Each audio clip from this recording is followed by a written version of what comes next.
chances are that you have packed a suitcase over the last few years, and you may have come across the thought that, hey, I always seem to run out of space for all the things I need. This tutorial's aim is to show you some tips and tricks in order to maximize the efficiency of your suitcase.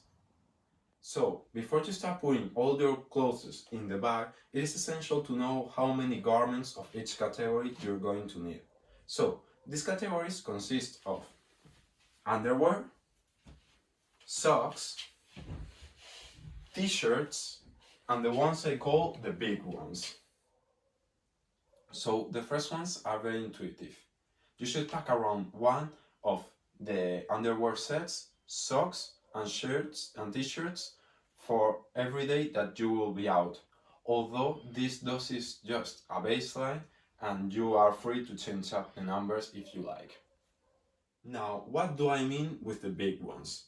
These pieces of clothing are sure to take up lots of space in your suitcase, and there's really no way of getting around it. So, this may be your shirts, pants, or even your sweatshirts. Once you have decided on the quantities, you can place all your clothing on a large surface along with your suitcase, just like this. Everyone likes using t-shirts, but they do sure take up a lot of space. So you will want to know how to turn this big t-shirt into this little brick. We want to place down the t-shirt on a flat surface.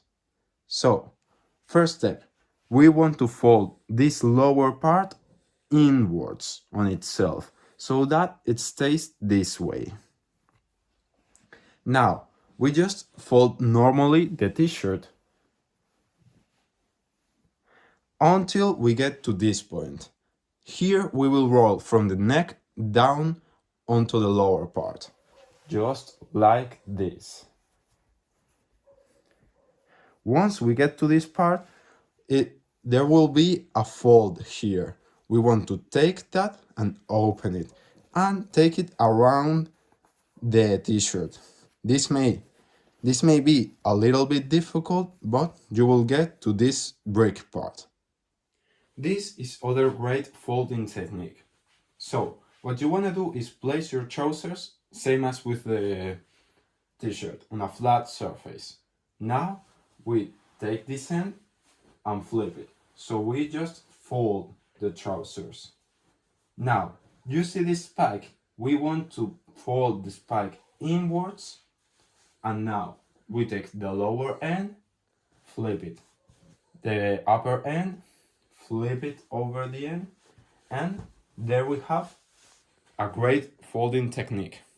While it is true that you may not need a lot of different pairs of shoes, it is common to have to take at least one pair in the suitcase.